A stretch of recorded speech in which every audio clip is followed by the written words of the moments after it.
Hello बच्चों, आज का हमारा चैप्टर है चैप्टर 17 जिसका नाम है विद्युत धारा का चुंबकीय प्रभाव, चुंबक और उसके गुण।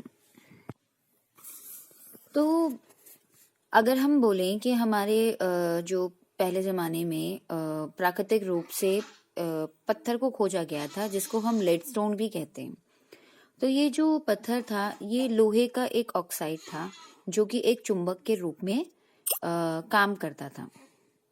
प्राकृतिक चुंबक का आकर्षण बल, जैसे हमें पता है कि नेचुरल हमारा चुंबक है तो इसका आकर्षण बल जो था वो बहुत ही कम था। मतलब ये इतना जैसे कि जो हमारी आजकल के चुंबक जो हम लोग बनाते हैं आर्टिफिशियल, वो जितना कारगर होता, शक्तिशाली होता है, वो इतना बलपूर्वक नहीं था। इसका जो बल था वो क्या है, सबसे कम। ये लोहे और निकल जैसे तत्वों को आकर्षित करता है। मतलब जो प्राकृतिक चुंबक जो होती है सिर्फ लोहे और निकल जैसे तत्वों को ही आकर्षित करता है अपनी तरफ। लोहे के छोटे छोटे टुकड़ों को अपनी ओर खींचने के गुण को हम क्या बोलते हैं? चुंबकत्व कहते हैं। क्या कहते हैं? चुंबकत्व कहते हैं। मतलब अगर हम लोहे के टुकड़े थोड़े थोड़े से हम बिखेर दें तो अगर हम चुंबक उसकी तरफ लेके आएंगे तो वो अपनी तरफ आकर्षित करेगा। तो ये जो गुण है इसको हम चुंबकत्व कहते हैं। स्थायी चुंबक कौन कौन सी है? मतलब जो हमारी बनी हुई है, क्या कहते हैं, किससे बनाया हुआ है हमने? लोहा, निकल व फौलाद से हमने क्या बनाया? एक शक्तिशाली चुंबक बनाया है। कौन कौन से आकार है चुंबक के? एक है दंड चुंबक, नाल चुंबक, बेलनाकार चुंबक, वृत्ताकार चुंबक और आयतकार चुंबक। इन चुंबकों का बहुत सारा काम, मतलब हम लोग यूज करते हैं इन चुंबकों को। किस किस में यूज करते हैं? टेप रिकॉर्डर में यूज करते हैं, रेडियो में यूज करते हैं, मोटरों में यूज करते हैं, डोरबेल में यूज करते हैं। मतलब ऐसे बहुत सारे उपकरण हैं जिसमें हम लोग चुंबकों का इस्तेमाल करते हैं। चुंबक को धागे से अगर हम यदि स्वतंत्र रूप से लटकाया जाए तो वह सदैव उत्तर दक्षिण दिशा में ठहरता है। मतलब क्या है? अगर मैं चुंबक ले लूं, मान लो ये चुंबक है और ये नॉर्थ पोल है और ये साउथ पोल है। अगर मैं इसको धागे से बांध के लटकाऊं तो हमेशा ये उत्तर और दक्षिण दिशाओं को ही दर्शाएगा। यह नॉर्थ एवं साउथ में ही दर्शाया जाता है। तो जो हम बोलते हैं ना दिशा, तो नॉर्थ और साउथ को ही दर्शाता है। इसीलिए हम इसको नेविगेशन में भी हम इसको यूज करते हैं। चुंबक के गुण क्या है? चुंबक है तो लोहे को अपनी तरफ क्या करता है? खींचता है। अगर हम चुंबक को इस तरह से घुमन कर दें, मतलब अगर चुंबक को अगर हम घुमाएं तो वो हमेशा उत्तर दक्षिण दिशा ही दिखाता है। चुंबक के समान ध्रुवों के बीच में विकर्ण और दो विपरीत ध्रुवों के बीच में आकर्षण होता है। एक मिनट, मान लो मेरे पास ये चुंबक है, ये इसका नॉर्थ और ये साउथ, और ये मेरा है दूसरी चुंबक जिसका साउथ और नॉर्थ। जो ये समान है ये हमेशा एक दूसरे को रिपेल करेगा, मतलब एक दूसरे से दूर जाएगा। और अगर मैं दूसरी चुंबक लूं जिसमें असमान ध्रुव जो हैं, ये क्या करेगा? एक दूसरे को आकर्षित करेगा। ठीक है, तो ये चुंबक के क्या है? गुण है। चौथा आता है शक्तिशाली चुंबक के समीप लोहे के टुकड़े को लाने पर लोहा भी एक चुंबक की तरह व्यवहार करने लगता है। मतलब अगर मान लो कोई मैंने चुंबक ली है और उसकी तरफ एक लोहे का कुछ सामान या लोहे की कोई चीज या कील इस तरह से उसके ऊपर रख दिया है, तो वो लोहा भी किस तरह से व्यवहार करेगा? एक चुंबक की तरह व्यवहार करेगा। चुंबक के दोनों ध्रुवों को अलग नहीं किया जा सकता। मतलब क्या है इसका? अगर मान लो मेरे पास एक बड़ी सी चुंबक है जिसका ये साउथ नॉर्थ और ये साउथ है। अगर इस चुंबक के मैं बहुत सारे टुकड़े कर दूं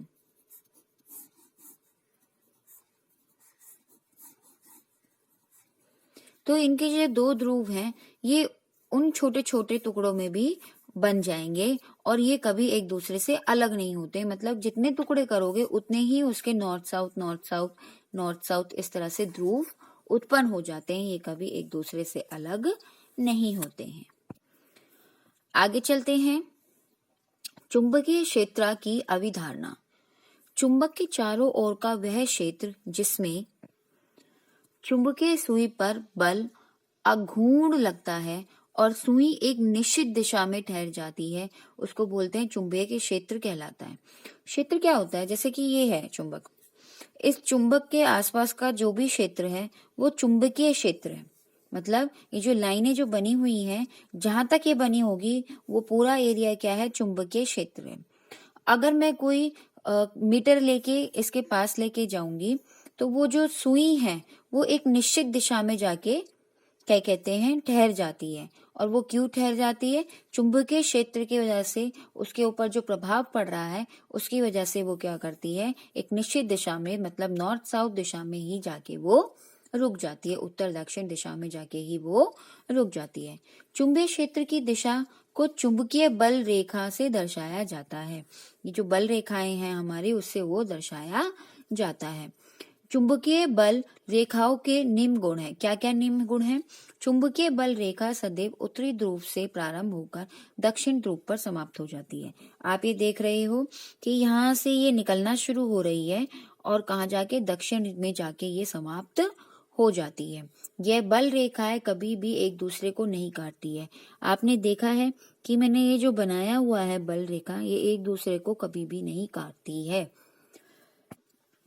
ध्रुवों पर चुंबकीय बल रेखाएं काफी पास पास होती है, जिससे यह पता चलता है कि ध्रुव पर अन्य भागों की अपेक्षा क्या होता है? चुंबकीय क्षेत्र शक्तिशाली होता है। यहाँ पे जो चुंबकीय क्षेत्र होता है, यहाँ पे लाइनें जो मैंने बनाई हुई हैं ये बहुत पास पास बनती है। इससे ये पता चलता है कि यहाँ पे जो बल है, चुंबकीय बल, जो कि चुंबकीय क्षेत्र की वजह से है, वो बहुत ज्यादा है और बीच में क्या है? कम है। ठीक है। आप सबको तो पता ही होगा कि हमारी पृथ्वी भी एक विशाल चुंबक की तरह व्यवहार करती है ना? तो पृथ्वी के उत्तर और दक्षिण चुंबकीय ध्रुव होते हैं। आपको तो पता ही है, उत्तर और दक्षिण होते हैं। और यह भौगोलिक ध्रुवों के समान ना होकर आपस में 11.3 डिग्री का कोण बनाता है।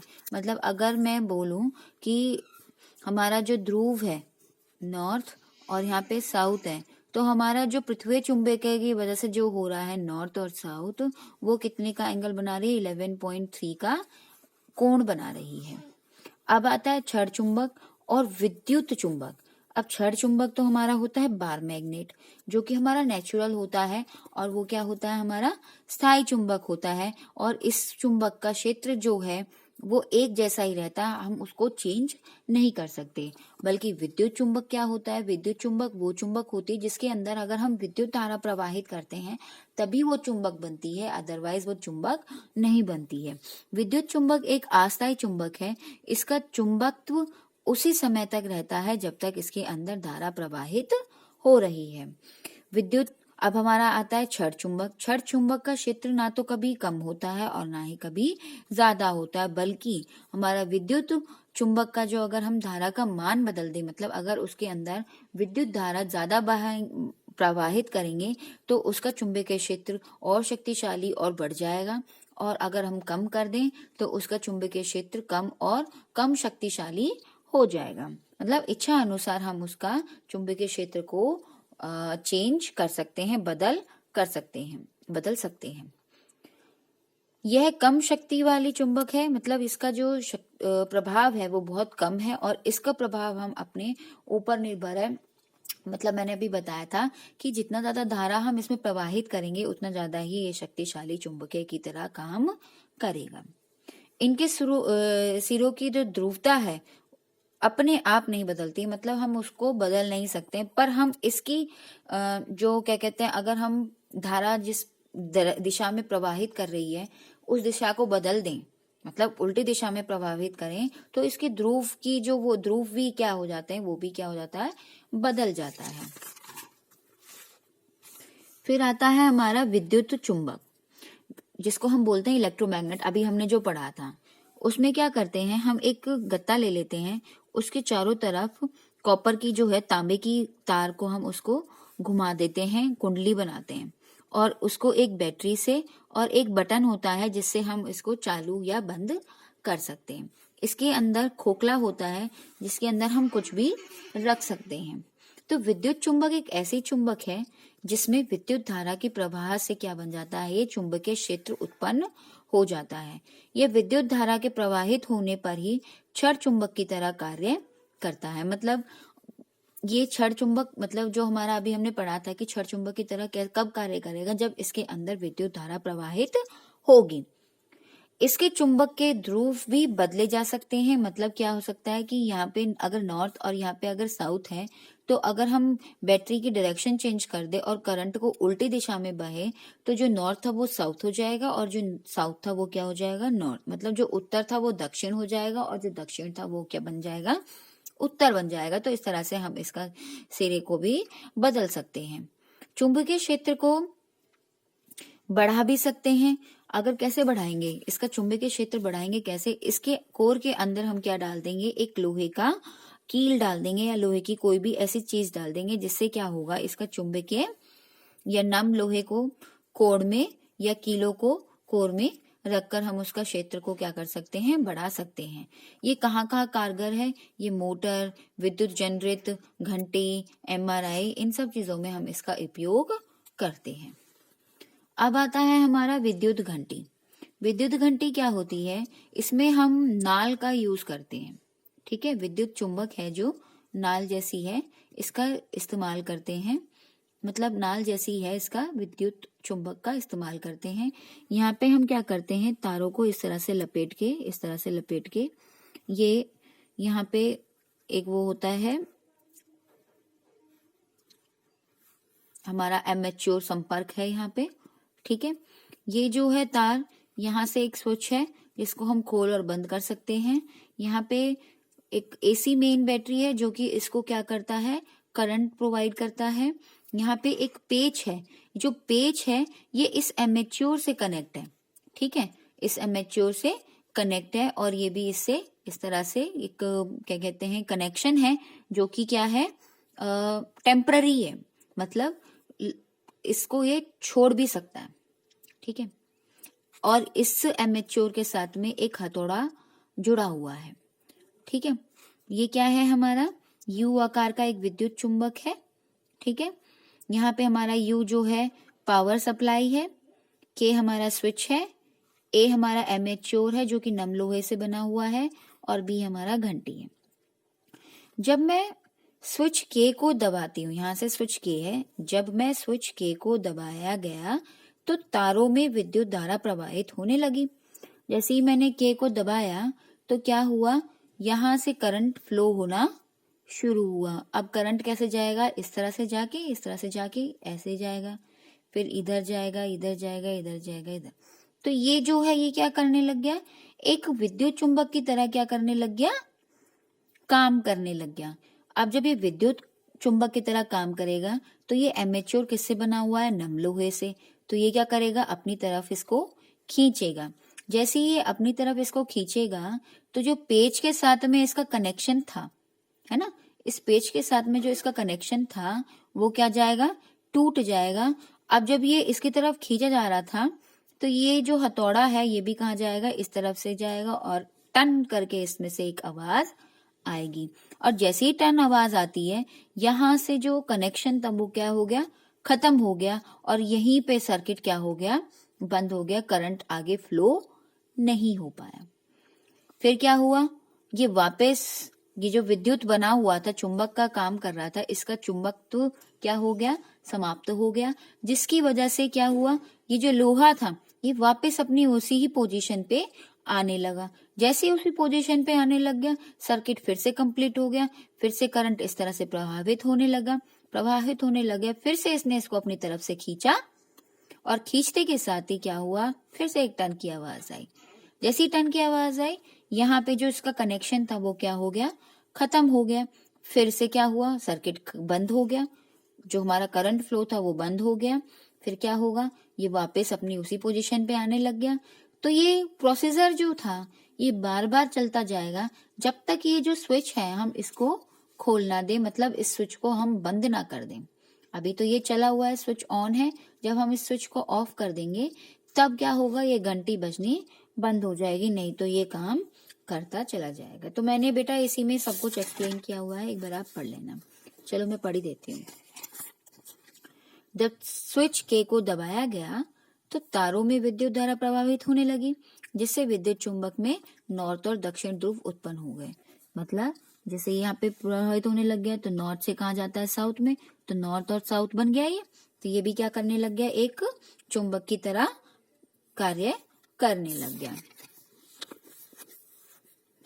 नम लोहे के बने एमेच्योर को अपनी तरफ खींचने लगा, जिससे हथौड़ा घंटी से टकराने लगा और एक तेज ध्वनि पैदा करने लगा। वही बताया था मैंने कि जैसे एमेच्योर उस चुंबक की तरफ जा रहा था तो उसके साथ में जो हथौड़ा था वो भी कहाँ जा रहा था, घंटी की तरफ, और टन करके एक आवाज आती है जिससे क्या होती है, ध्वनि पैदा होती है। इस तरह से एमेच्योर और पेच का जो संपर्क था वो भंग हो गया। मतलब जो हमारा यहाँ पे एमेच्योर और ये जो पेच है इसका संपर्क क्या हो गया, भंग हो गया, जब ये इसमें टकराता था जब। ठीक है, फिर क्या हुआ, भंग हो जाता है और परिपथ जो था वो क्या हो गया, फिर टूट जाता है, जिसके फलस्वरूप विद्युत चुंबक का जो चुंबकत्व होता है वो क्या हो जाता है, समाप्त हो जाता है। ठीक है, उसके बाद आता है हमारा एमेच्योर स्प्रिंग क्रिया के बाद, मतलब जो हमारा एमेच्योर जो ऐसे करके इधर गया था चुंबक की तरफ, क्रिया के बाद पुनः अपनी पहली वाली स्थिति में वापस लौट आता है और यह प्रक्रिया फिर बार बार दोहराई जाती है। ठीक है, अब चुंबकीय क्षेत्र में रखे गए तार पर लगने वाला बल, जिसे हम जिसमें से विद्युत धारा बह रही हो, उसको मतलब कैसे पता करेंगे कि किस तरफ बल लग रहा है।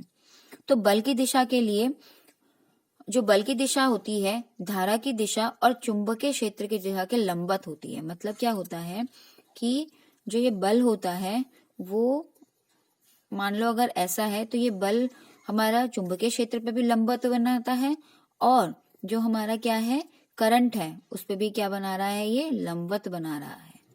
ठीक है, लंबवत मतलब 90 का कोण बना रहा है।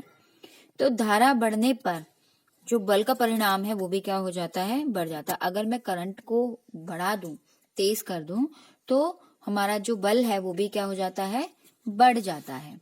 ठीक है, तो बल की दिशा को ज्ञात करने के लिए हमने कौन सा रूल अप्लाई किया है, फ्लेमिंग के बाएं हाथ का नियम का प्रयोग किया गया है।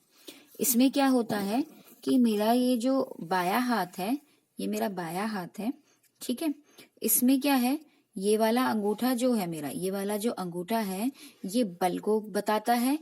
ये जो उंगली है, पहली उंगली, ये किसकी दिशा बता रही है, हमारी चुंबकीय क्षेत्र की दिशा। और ये जो हमारा करंट है जिसको हम तीसरी उंगली बोल रहे हैं, ये करंट की दिशा को बता रहा है। आप ये देखिए कि ये देखिए, सबसे पहले अगर मैं अंगूठे और पहली उंगली को देखूं तो एक लंबवत बना रहा है, और अगर मैं अंगूठे और दूसरी उंगली को देखूं तो वो भी क्या बना रहा है, एक लंबवत बना रहा है। तो ये क्या है, एक दूसरे के लंबवत बनाते हैं। ठीक है, तो इसमें ये जो प्रक्रिया करके हम लोग धारा की बल की कौन सी दिशा है हम उसको बता सकते हैं। तो इसमें क्या है, इसमें अंगूठे और उसके पास की दोनों उंगलियों से इस प्रकार फैलाएं कि दोनों उंगलियां एक दूसरे पे क्या बनाए, लंबवत बनाए, जिसको हम बोलते हैं 90 डिग्री का कोण बनाए। तब पहली उंगली जो है, ये वाली जो उंगली है, ये क्या बताएगी, चुंबकीय क्षेत्र बताएगी। और बीच वाली उंगली कौन सी बताएगी, ये वाली जो उंगली है बीच वाली, ये क्या बताएगी, हमें धारा की दिशा बताएगी। और तो अंगूठा चालक पर लगने वाले बल की दिशा बताएगा। ठीक है बेटा।